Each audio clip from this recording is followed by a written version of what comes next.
So, here's the oil, the salt, the Ajinomoto. Umami seasoning. So, bago natin ilulunod tong oil, kailangan muna natin painitin yung karahay. Tsaka, parang kanina ko pa to nilagay dito. So, lagyan ko na to ng oil. Anong oil to? Maybe, coconut oil. So, busin ko ba to? Ikaw!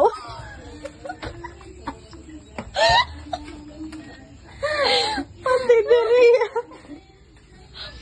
So, next natin kunin is yung onion tsaka garlic. So, according to Ate Mian, sabi niya, unahin daw yung onion.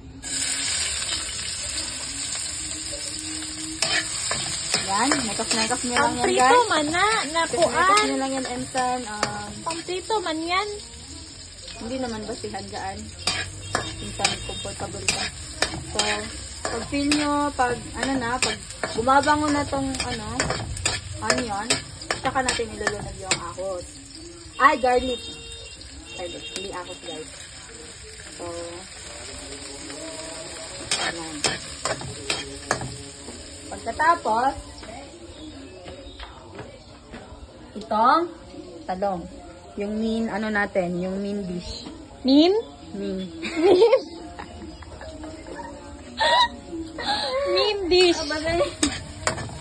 Wow, ang galing. Ang galing naman. Ang sarap naman ang min dish mo. Papasan nyo siya, guys, kasi ganyan talaga siya. Walang klaro ka istorya.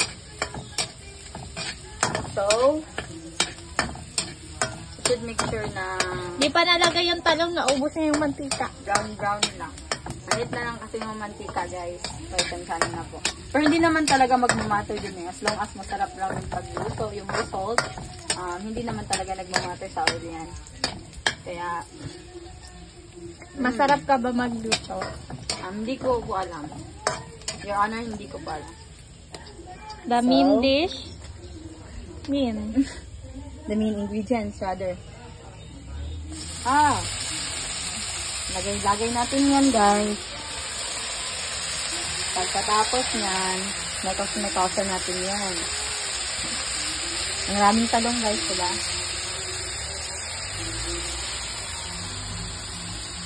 Taran! Clear kay diri ado. Ito bang ragod? Clear kay.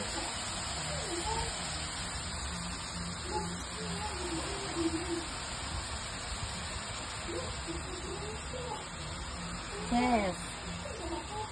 Wala dahil siya subak. Wala lagi.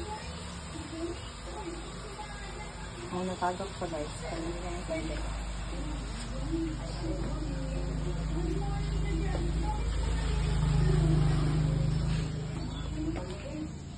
So, pagkatapos niyan, inekos na natin to.